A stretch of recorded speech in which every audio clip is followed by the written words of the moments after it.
spawning in the top right position of the map that is Cloud Kingdom. From God damn it. From TeamLiquid. He is from Evil Genius's TeamLiquid. He is. I always read the team thing first. It is Liquid Taeja. Managed to tie this series up. We are in the final match here of this best of 9. Spawning in the bottom left position as the red Zerg player coming in from Quantic Gaming. It is HyuN. Keep in mind, of course, in the Acer TeamStory Cup, if you are on your final player, you do not have to send out a new one. You can use a revive for your ace player. Much like many other team leagues, when you can just kind of choose whoever you want to send out. That is what is happening here in HyuN. Has been brought back. So it's a Terran versus Zerg. It's on a classic map of Cloud Kingdom. And Taeja is doing a classic strategy. The 2 racks at the edge of this ramp. He can wall it off, too. And this is going to be a full-on aggressive opening, big pressure build. And Taeja, well, he's looking to do some damage here. And HyuN, he's got that hatchery on the way. The real question is, will HyuN spot what's going on? And I think with the Overlord scouting path, he should see it. No problem, actually. It actually shouldn't be difficult at all for him to be able to spot what's going on there. Now, I think moving into this final game, we could see a bit more early aggression from HyuN. He kind of played it out towards the later stages, and Taeja was really big in Wings of Liberty. And in Wings of Liberty, Hellion Banshee and defending heavy roach play was kind of a standard thing. HyuN's got to use the new tools that he has, because he can't just allow Taeja to play with that many siege tanks. I want to see a faster hive, or I want to see an earlier roach warren from HyuN. As the final game, there's not really too much to mix around here. Of course, the first thing we need to see is if he can hold this aggression, this 2 racks that is coming. And now HyuN sees it. HyuN knows that it's on the way. He knows there's a lot of Marines being built right now. He's going to make 4 Lynx and a Queen. We could see him make more Lynx, and by that I mean we should see him. He will have to make more Zerglings, but here we go. 2 SCVs are here. And Taeja, he's getting in position. He's got 3 SCVs. We could see a full wall off of the natural expansion, or we could just see him, double bunker, totally fine as well. Gonna try to take out this spine crawler perhaps with his Marines, but here are the Lings, and this is where the dance starts. Taeja's trying to hold this off as well as he can. More Marines pressing forward. This 2 racks is already doing some damage, forcing drones off the line, forcing the spine crawler, forcing pure Zergling production, and these bunkers are going to finish. He's going to be able to pick off this spine crawler too, I believe. Ooh, the Marines do jump into that bunker at the last second, and HyuN takes a huge amount of damage, losing drone after drone, grabbing another kill there. And this spine crawler is in range of the bunker. Oh no, the Queen comes down. I think Taeja may be able to secure himself a very early ace match here with this 2 racks taking out that spine crawler, and that could be enough to tilt him in a huge advantage. I'm not really sure what the best thing to do for HyuN is. He has no gas, so all he can do right now is make pure Lings and just try to dive on this. But unless he takes gas and does that, I don't know, because this hatchery will fall. I mean, if he sits there, it'll obviously fall. But the fact that he has another bunker behind this, and he went for a 12-12 racks, slightly more economic with this 3rd bunker going up and no Banelings, he can't break all of this. And here he goes. He's going to try. The SCVs need to repair. He will repair the back bunker.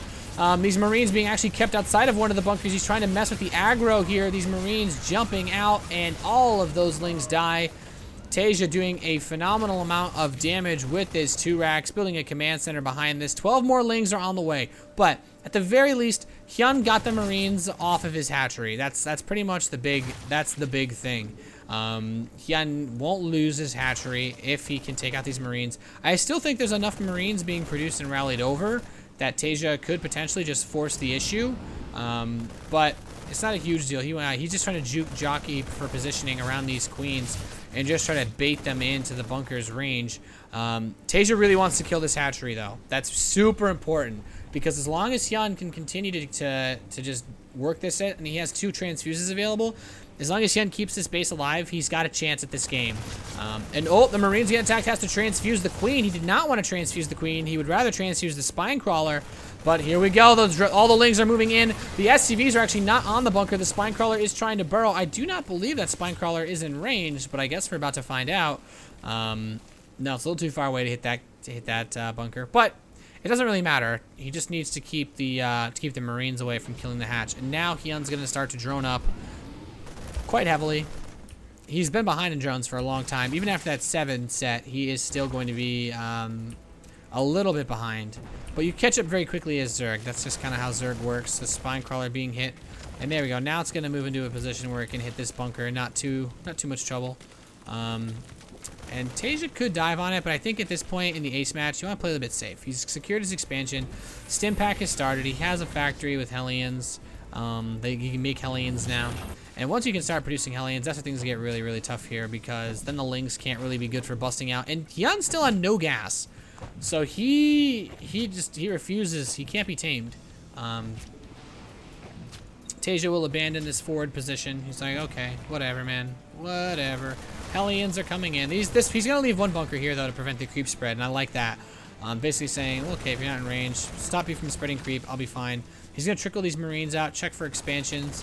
And Taeja, you know, this was a successful early pressure. He secured a nice lead. It's undeniable. He has 3 command centers.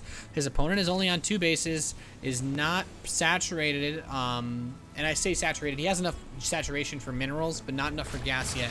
Now with these additional drones coming out, he's gonna finally secure that saturation.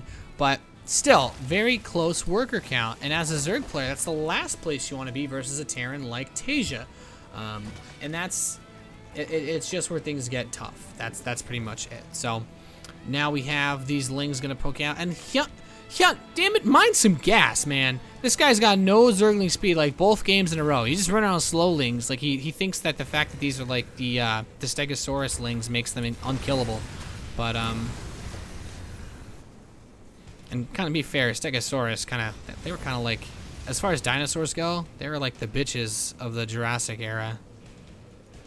And now some guy's gonna correct me that they didn't exist in the Jurassic. They were like in the Neolithic, which is even farther off of when dinosaurs lived. But, well, he's more Hellions for Taeja, getting ready to press in. He could just try to dive in all honesty. They're just slow Lings. He could just run in and kill like probably all these drones since the Queens are covering the 3rd base, but Taeja doesn't know that, I guess. And now, well, there's a lot of Marines for Taeja. +1 attack is on the way. We do not actually have a 2nd engineering base, so Taeja looks like he wants to just possibly end the game with a big punch at +1, which should totally work. There's only a Roachhorn and Baneling Nest just starting. There is a lair on the way, but this is gonna be tough. Double Evo chambers are going. So I guess the real question now becomes, where does HyuN go from here? He's actually a little bit supply blocked. He needs to build some overlords before he can produce anything else. Although he could just be waiting for his injection cycles too. That's totally possible. Now Taeja getting ready to advance here. He's got a lot of Marines. There's no Banelings. Holding this push off, I'm not sure if it's possible by HyuN, because he got the Hellions too. He could run the push in. Oh, he's gonna snipe this drone, preventing it from building that hatchery. Very nice play. And Taeja, he's moving in, taking out one of the Queens, going for the 2nd. Will not get it yet, but the Spinecrawler will die. 5 Banelings are on the way. He wants the drones. Oh, these Hellions are gonna run in. All the drones are lined up. Oh, the barbecue, baby. That is not a fun position to be in as a Zerg player. Taeja just roasting all those drones. Oh God. Oh God. The fact that HyuN didn't immediately smash his keyboard in half is a better man than any of us.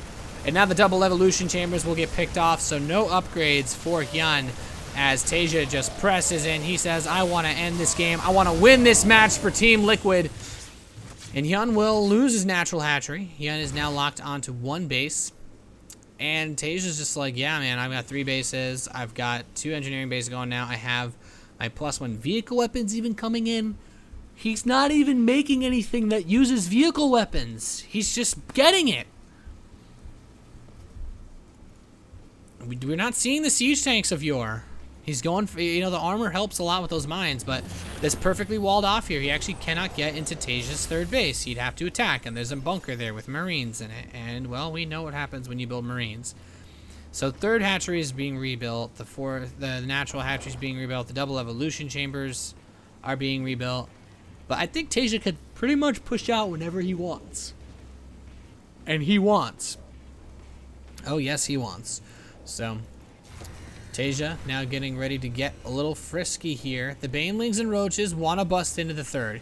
Taeja, though, I guess he could be under danger. He could be in trouble.